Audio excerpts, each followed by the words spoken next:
All right, so in this video, we're going to show you how to use the Adobe Generative AI. We're going to show you where to get the Photoshop beta. Then we're going to show you a couple examples of our work as we do it. And we're also going to talk about our thoughts on maybe what some of the applications of it are and just how cool it is in general. You go to Creative Cloud, probably look like this. You go to Beta Apps and you download the Photoshop beta. Alright, you see open the image in Photoshop, and I actually just learned this like 10 minutes ago from Shelly, so you can thank Shelly. So you just crop and you bring it to how big you want it, and then you go to the selection tool. We've really found that selecting inside of this box is the best. Then you invert it, and I really like how it pops up this... Photoshop's like smart now, so it'll pop up tools that it thinks you might need based on the situation. So you invert that so the inverse is selected, then you generate, and then you let it cook. So we've had two issues now in a row where it says it won't allow us to do it on a person who is black. So like this image, it's cropped, but it's not anything risque or anything, but we had to crop up to the head to actually get this to generate. It wouldn't do it, which is weird. It actually did, I mean, I don't want to give it credit, but it did do it on this image, so... But we got 2 that it's done it on, and 0 on white people. Just saying. This is stupid. That looks kind of fake, not gonna lie. This also looks a little fake. I think the first one is the best. That looks pretty real. I like the framing of that. It matches the like darkness of the actual image or whatever. Come on, guys, this is silly. So yeah, it's that easy, really. But it's just shocking. I think like the most applicable way of using this is just like if you have a backdrop or just something in the image that you don't want in it, you can extend it. I wouldn't rely on like anything like this as a crutch to make a good image, but it definitely can be a tool just like anything else. But it's pretty cool. It's crazy.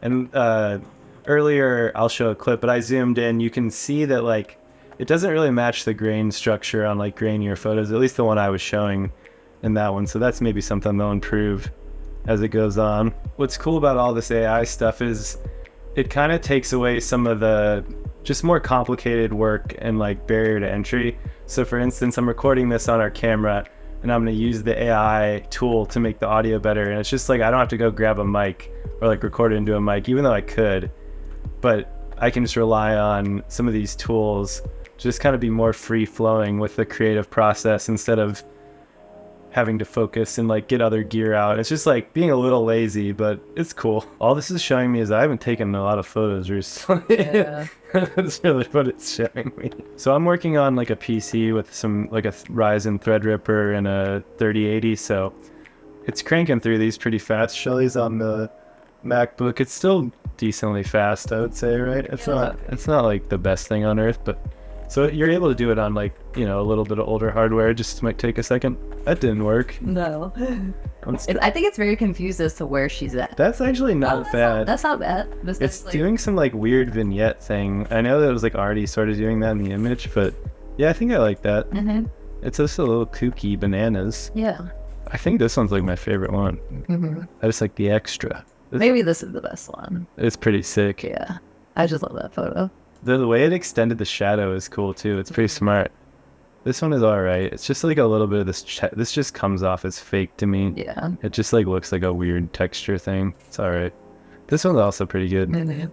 This one was maybe the best too. That was pretty good. It did good. It finished her jacket.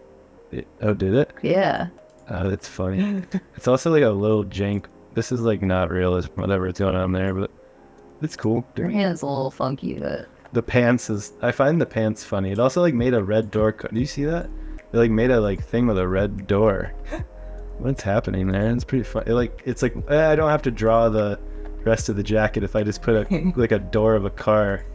That's pretty funny. It's weird. You start to notice all the weird little shit that it does. That one's like really not bad either. Yeah. So I removed this pole. I like drew around it and specifically said like remove the pole. Yeah, that like is really cool actually. Yeah, I like that. I thought this one would be really hard to do because the original it cuts here, so you don't quite see the full frame.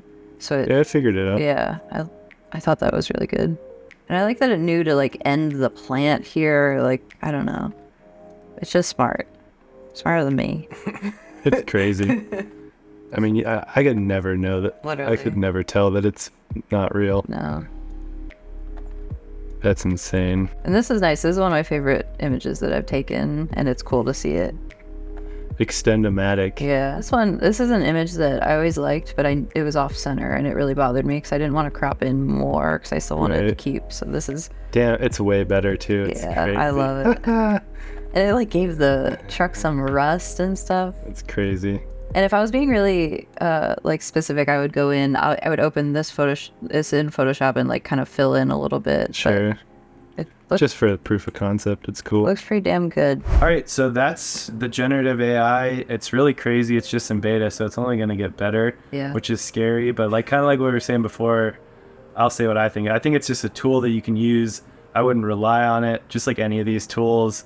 It still takes a good image to start with, but you can always maybe bring new life to an image, like you were saying with that picture where you had like you were like a little tighter and it was a little off center. So now you can like go out wider and then straighten it out. So that's kind of cool. Yeah, I think it's cool for images that like I like mess up like just in the moment, like where I love the image but I didn't leave myself enough room to crop or whatever else. Especially like cropping for social media, like having to be 4:5 for Instagram. That's kind of cool. So you don't have to like, because I would do that sometimes anyway, where I would extend the frame, like the sides of stuff for the Instagram crop. So it just makes it easier. And I think it's cool. What I was doing was like taking images older images that I loved and like kind of reinventing them in a different aspect ratio. That's just like cool to see. And yeah, I agree. It's just kind of a tool to, you shouldn't rely on it. What I think what's cool too is like you have to still, I mean, you can do anything obviously, I guess now, but it's like the photos we took are still in focus. Like Exactly. it's still, the exposure is still good, and then you're just adding to it. It's not like if the photo's out of focus, you're still kind of screwed, you know? I mean, there's things you can do, but it still takes a good photo to start with, and then it's like, oh, this is cool. Yeah, we were just so excited, we figured we'd just do a quick video right now. 2 a.m., Yeah. 3 a.m. It is 2 a.m. Shelly's got to drive an hour past 7 dead deer to get home, so we got to thank her by smashing the like button, destroying it, and following her on Instagram. Wow. All right, goodbye. Bye. All right, I wasn't recording.